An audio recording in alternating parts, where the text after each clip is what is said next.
Hello. It is the Q&A for Game Week 25. Was just Game Week 24. It seems like yesterday. Feels like yesterday Game Week 24 was going ahead.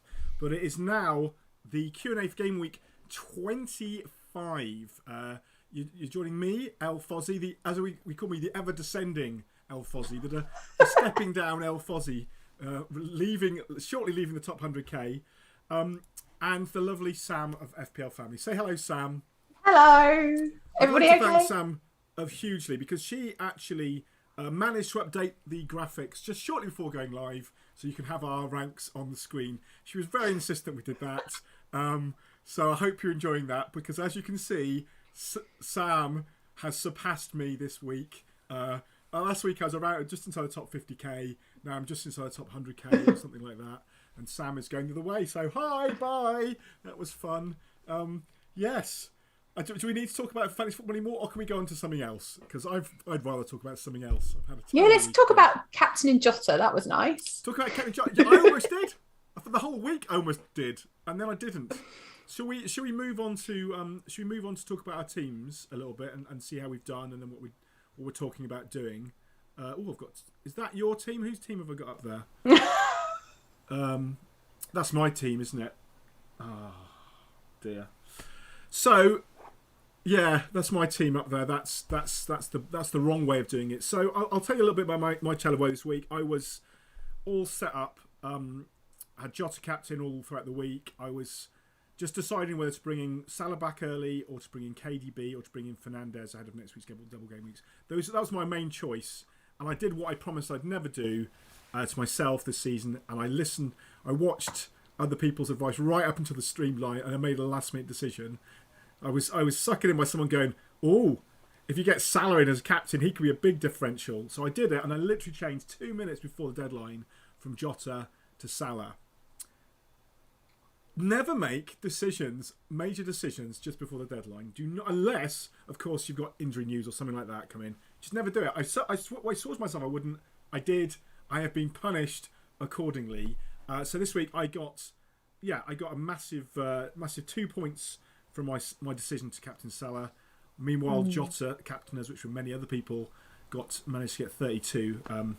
So for those listening on the podcast, yes, I'm going to try and run through my team. The slight niggle is I can't actually see my team very well. There we go. I will do it now. I've blanked my team out of my memory. So my team was, I had De Gea 2 points, Emerson Royale 1 point. TAA 6 points, Cancelo 7, good old TAA and Cancelo, always reliable. Gray only got the 1 point before he was subbed off in Everton's latest dramatic defeat. Maddison 2 points, Bowen 11, Jota 16, Salato. Edouard, the player transferred in, got 1, and Kane got 2. I had Dennis waiting on the bench, had Salah not come on, which would have been all round better. So yeah, so far that was a pretty disastrous week for me, to be honest. 51 points rather in the end. Not good. I think the average was higher than that, and I think that the average is actually 50, but like in the top 10k, the average is a lot higher.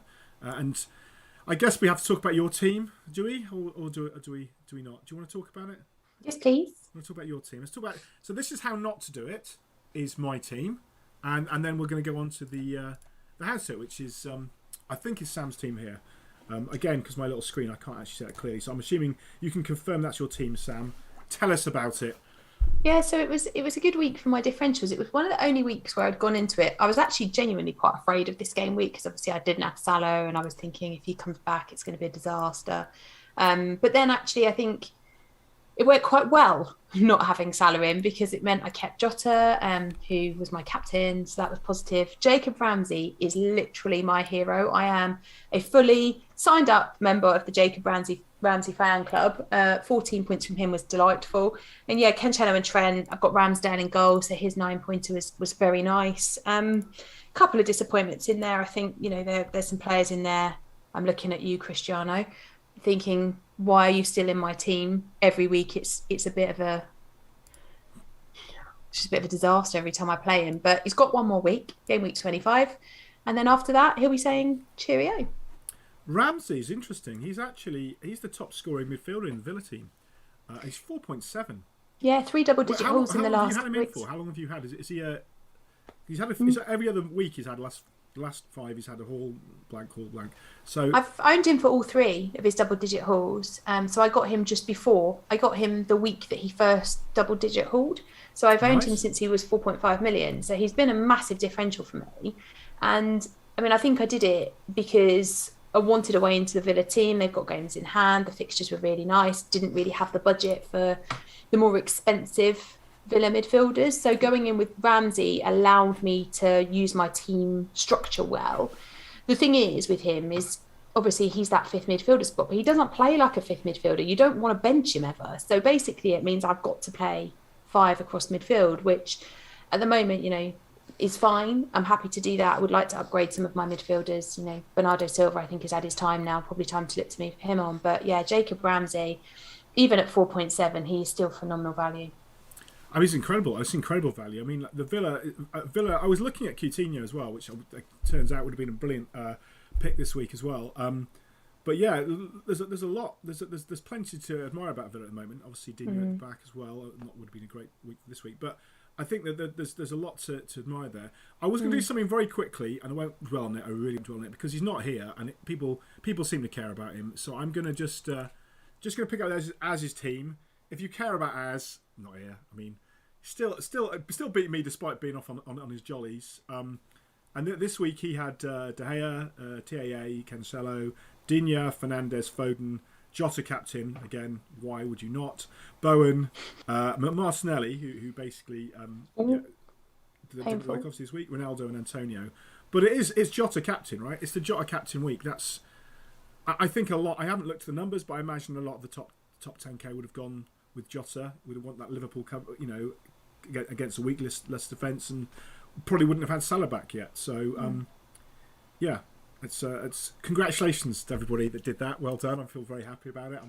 I'm glad that my Salah differential captain was such a disaster. But yeah. Anyway, so that's the game weeks. Let's look ahead and start talking about the next week. It's gone now. It's gone. Forget it, Chris. It's in the past. 10K. It's done. We're just playing for fun now. Let's kind of have a look at the kind of fixtures coming up. Obviously, we've got a double ahead, so we'll talk about that. We can take some questions in a minute as well. I've got a lot of questions, so we're going to come to you. Don't worry, folk in the chat. But before we get into the questions, what are you thinking about for double?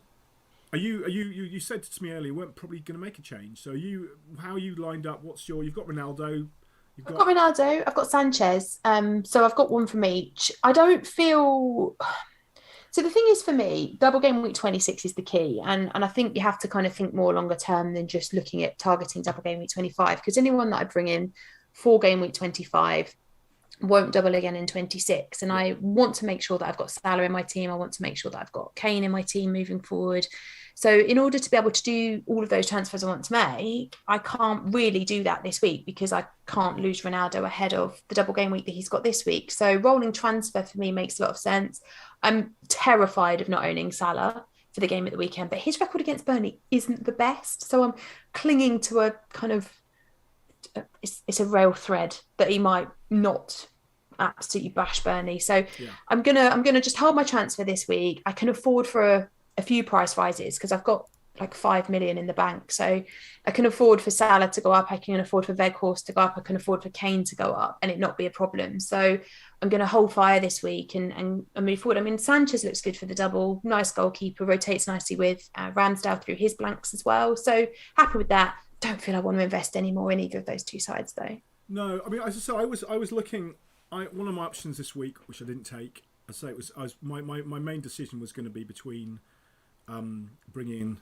getting rid of Decore, who's been hanging around my team like a bad self for a while, and getting in either one of the big hitters, either Salah, Fernandes, or KDB. To do that, I had to downgrade DCL, which I was planning to do anyway because I want to see Everton, want to see him playing regularly and Everton scoring, which they obviously didn't. I know those before I do bring him back in, but.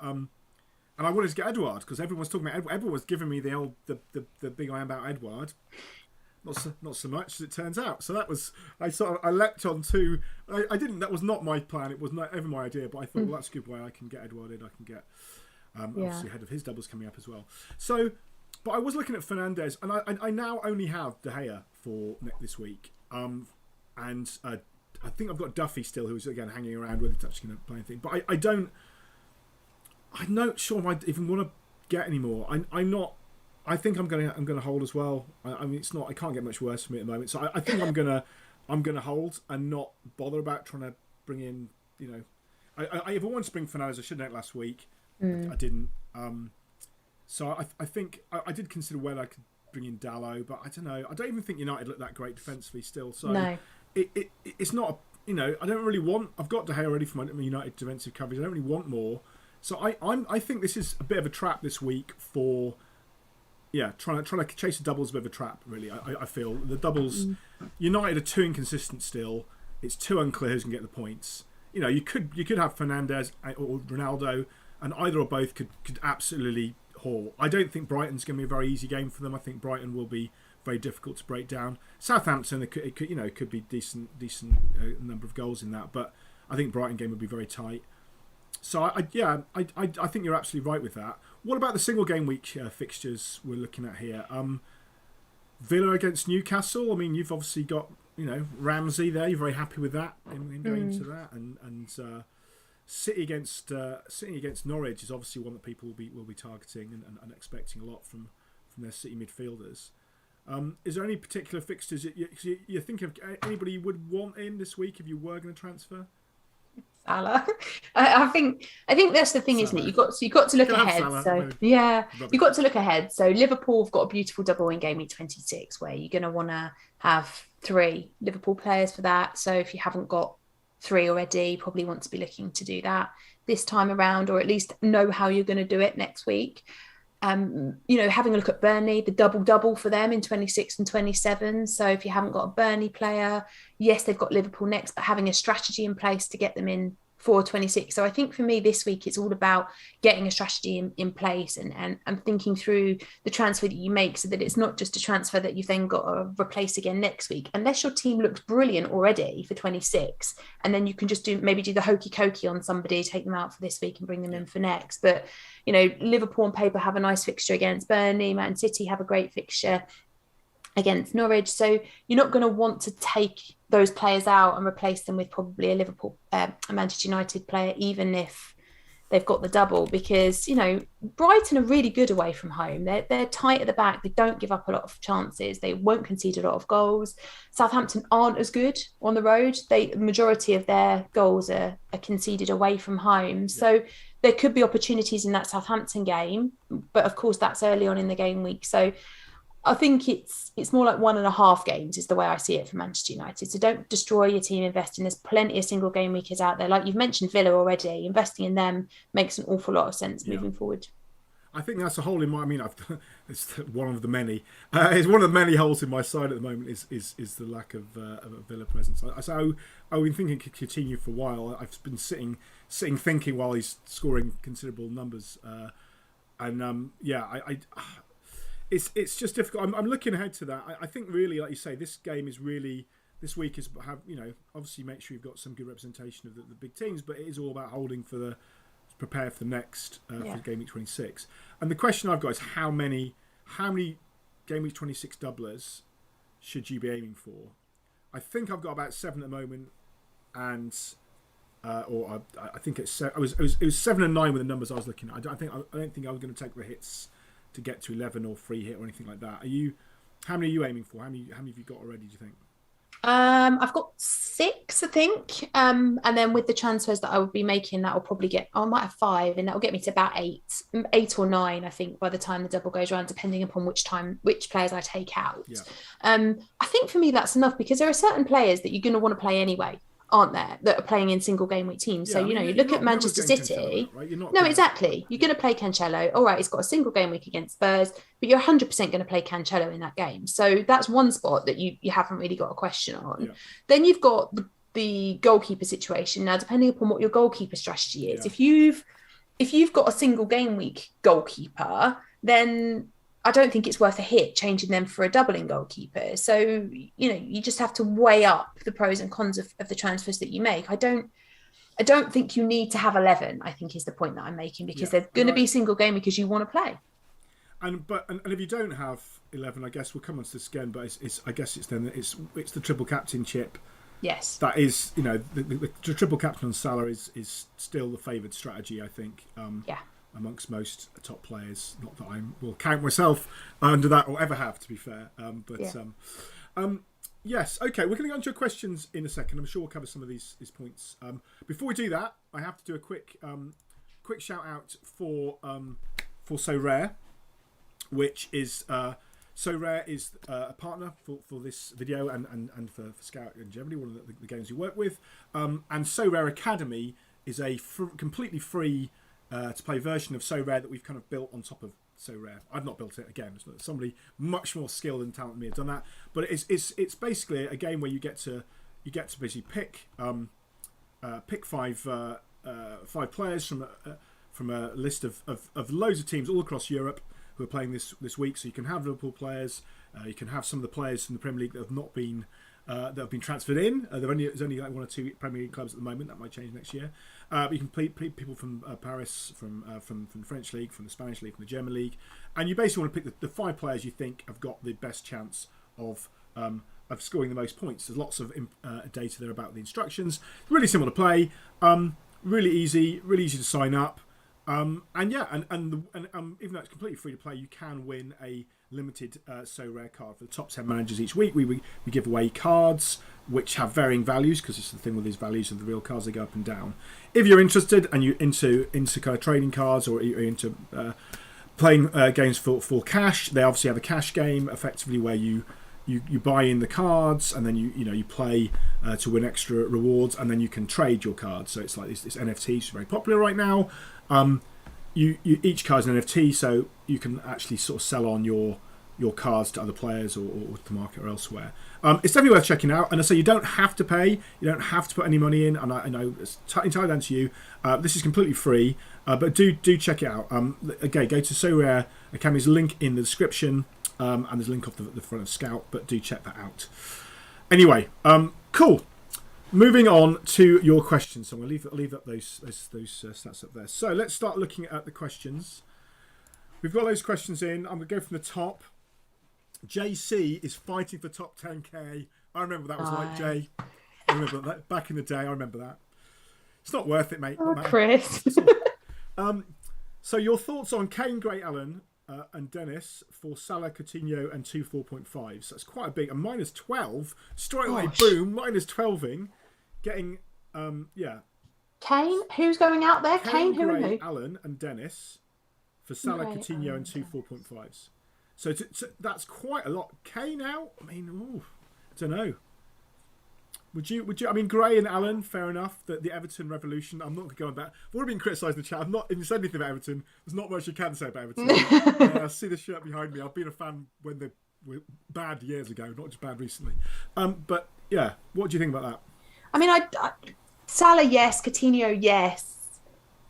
Taking out Kane ahead of a double game week, even though it's not the best double game week in the world, feels a bit difficult, particularly for a hit, and a 12-point hit as well.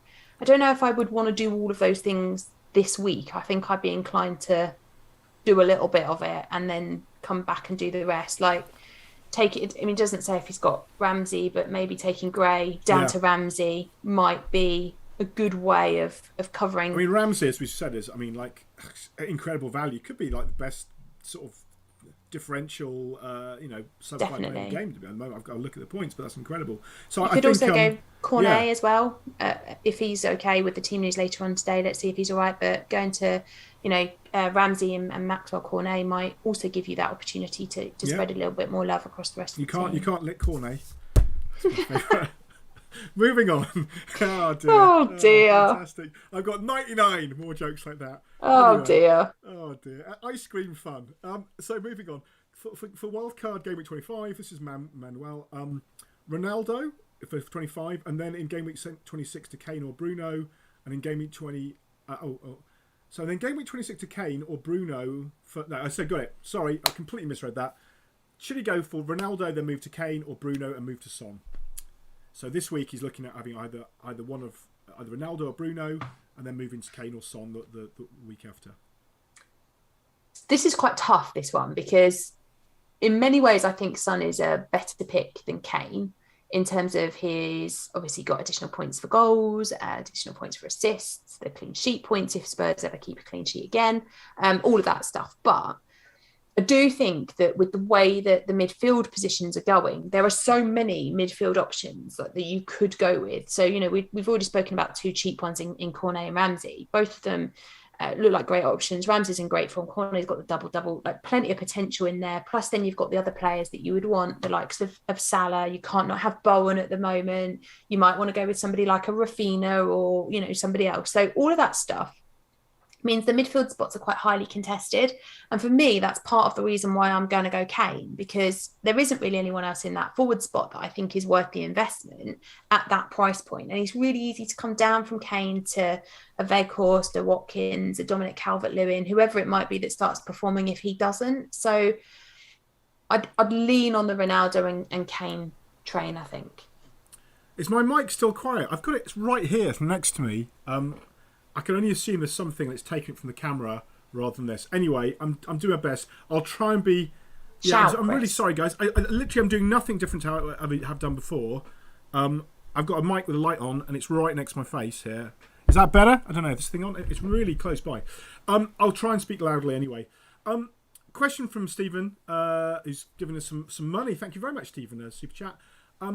2 free transfer this week. Would you do Rafinha to Fernandes this week and have 2 free going forwards? Or, and he has Ronaldo already. So would you do, he's got Ronaldo already, would you go into Fernandes this week and then he's still got 2 going forward? Is that a punt? I'm just checking. Leeds have Everton. They've got Everton. Could be anything. I mean, to be honest, could be 400 goals.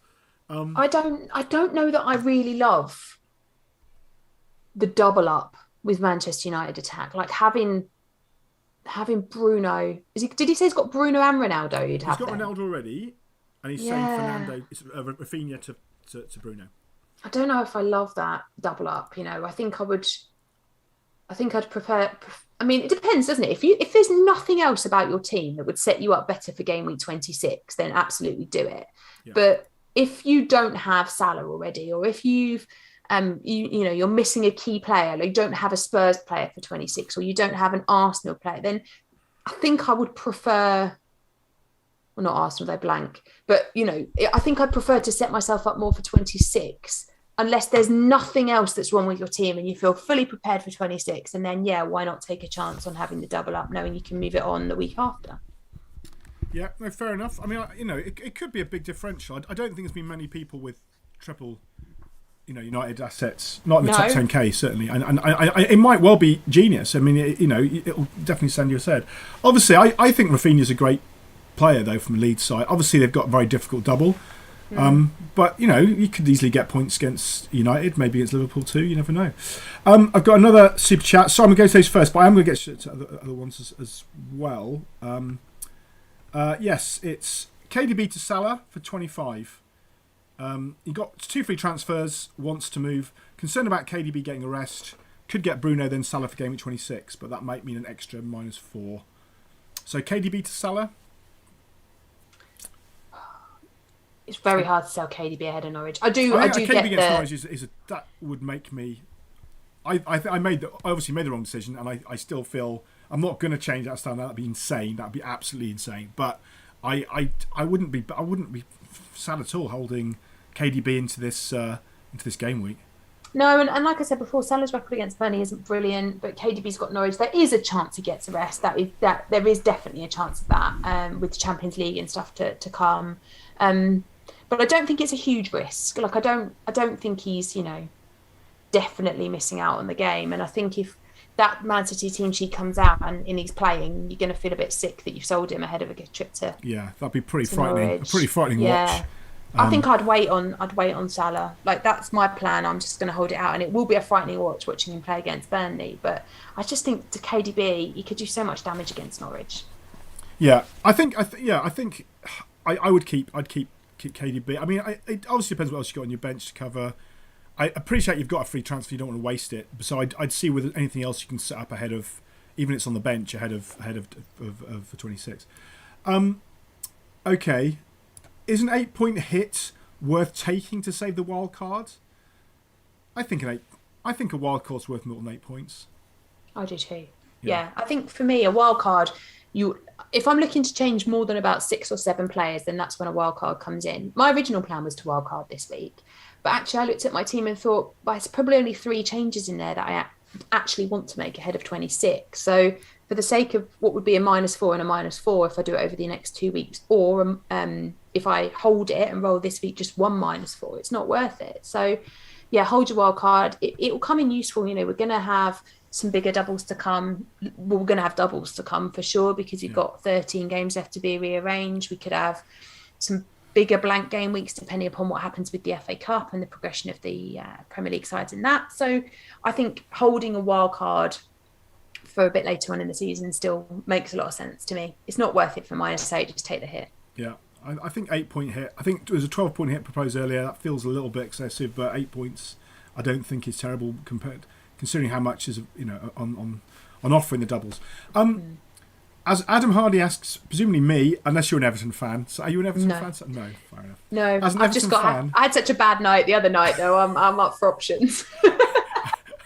As an Everton fan, do you honestly think Raphinha is a good option against you guys this weekend? I think anyone's a good option against us at the moment. I do. It's really interesting. If you look at the 2 games Lampard's had in charge, the first one against Brentford, we looked generally different. We looked full of confidence. We looked, we were relatively well organised offensively as well. The problem we've had is injuries to key players. And again, Mina, when Gray and Mina went off, I don't think we were like bossing it against Newcastle, but we lost Gray and Mina and we kind of fell apart then. And that Mina is such an important presence against set pieces and just size in our defence. And when he's off, that we lose him. And equally when Gray's just such a great get out ball, and he's always causing trouble. And so it depends who we've got really. It also affected your strategy, didn't it? Because then Lampard's got 2 changes he can't make. So probably would have brought on Dominic Calvert-Lewin in that game. He probably would have put DCL on. He probably wouldn't have put both Van der Beek and Dele Alli in that game unless he'd had to. Yeah. I don't think Dele Alli looked quite up to it. Yeah, I mean, I'm not saying that he won't be. I didn't think he looked quite up to the speed of it. I thought Van der Beek looked very good. To be honest, he was very tidy. But yeah, I think I think Everton are still rebuilding. I generally don't think we're going to go down. I think we'll probably steady the ship, get a few wins together and be okay. I think Lampard's a good manager. But yeah, I think it's a totally fair pick against Everton. Everton clearly are not organised yet. So yeah. 2 free transfers. This is Kenan. 2 free transfers, Sterling to Bruno, roll the transfer, or Sterling to Salah and Bernardo to Ramsey. So would you just go Sterling to Bruno and roll, or Sterling to Salah and Bernardo to Ramsey? So that's completely different decisions, but getting rid of Sterling either way. Would you go? I guess it's going back to that Bruno to Salah question. I think we've already said it depends what other United coverage you've got. If you want to be in this double game week, then you need probably United attacker. But so that makes sense. I'd probably go to Bruno and roll, but then I think because Bernardo against Norwich is not a terrible. You're saying you're getting rid of Bernardo, but not this week, right? Well, yeah. So Bernardo is my Salah spot effectively. So, but I don't want to get rid of him ahead of Norwich because he's actually the underlying stats have been all right, and I just feel like for this game against Norwich, I mean, they got Spurs the week after, so it's not probably score out for, won't he? But at that point, when he's got a single game week against Spurs and Salah's got a really, really nice double game week, then that's a transfer I want to make. But going into this double game week, it's interesting getting rid of Sterling as well. I mean, I guess in our predicted lineup, Sterling's got a slot at the moment. Well, if you go in the predicted lineup on Scout, I shall do for. Oops, wrong page. And obviously, this is a predicted lineup. Neil is very good. He's a bit of a genius, really. We don't like to say too much. We don't want to alert the transfer scouts. But yeah, I mean that's the predicted lineup at the moment for City from our team. Obviously, we don't know that. Pep doesn't call anymore like he used to. But there could be no KDB and Sterling starting.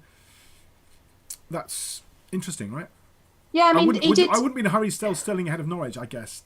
Really. No, and this is the problem, isn't it? Is that actually the single game week players this week have got quite nice fixtures, and we aren't seeing Manchester United players suddenly, absolutely banging. I think that would be different if we were going into this game week and Ronaldo and Bruno were both absolute flames at the moment. Then you'd be like, and Manchester United generally are playing really well. Then you'd be like, okay, well, I have to invest, but the way that they are playing, it's not making me want to get rid of players that are doing well. Selling the likes of KDB and Sterling ahead of a trip to Norwich just feels. I think it's the wrong. I mean, I think it's. You've got to be really confident, and I don't think you're right. I don't think United attack is giving us reasons to be confident to sell premium assets. Although the problem with City obviously is who's going to play. It's always been the problem. Wildcard this week, would you go Jota or Robbo? Jota for me, still. I'm not... So I have a little bit of bias here because I'm not a big fan of the defensive double up. I never have been. I get this kind of fear, I suppose, of clean sheets going. And I know that why you own Trent and Robbo isn't because of clean sheets. I mean, that they're obviously, option, yeah. But it's the attacking threat. But I look at the way that Jota is playing. Like Jota, he didn't play particularly well while Salah and Mane were away at AFCON. No, not in a way that we would have all hoped. But what did we see? The first game that they're kind of back in and around is an upping of his game, and I think Mane only arrived back yesterday. Klopp said he was sleeping. He's not playing this weekend, no. So. I don't think so. I think he'll do what he did with Salah. He'll put him on the bench. He'll play Diaz. I didn't think Firmino looked great, if I'm honest, against in back in game week 24. I just didn't think he looked brilliant against Leicester yesterday. So could I see him play Diaz, Jota and Salah? Yes, absolutely. And could Firmino come on for some minutes and maybe Jota goes off on 60, 70? Yes. And you're not going to have the consistency of starts that you get from Robbo with Jota, but the upside is huge from Jota. And I think for me, I'm happy to stay invested in Jota. I do think there is a case for swapping Jota to a double up at the back for Liverpool, absolutely, because it frees up a midfield spot, means you can invest in other teams, all of that good stuff. I do also think of the back line, Robbo is more likely to be rotated, and I also think that Simicast, right? He notably, I mean, and maybe it is just a sort of freak of the data, but notably his better performances came when Salah and Mane weren't in the team, and they are going to be again. So I don't know. I mean, he's a great player, and it's not a terrible pick. We've got another super chat. Thank you so much, Paul Kit. Hope you're doing well. I'm all right. I mean, I've been better. I was better in December when I was the top 4K, but never mind. I have two premium strikers, Kane and Ron. Captain Ron will try and get Bruno. I have two transfers. Yeah, I wouldn't be switching from Ronaldo to Bruno, really. No, I actually think you're in quite a good place there.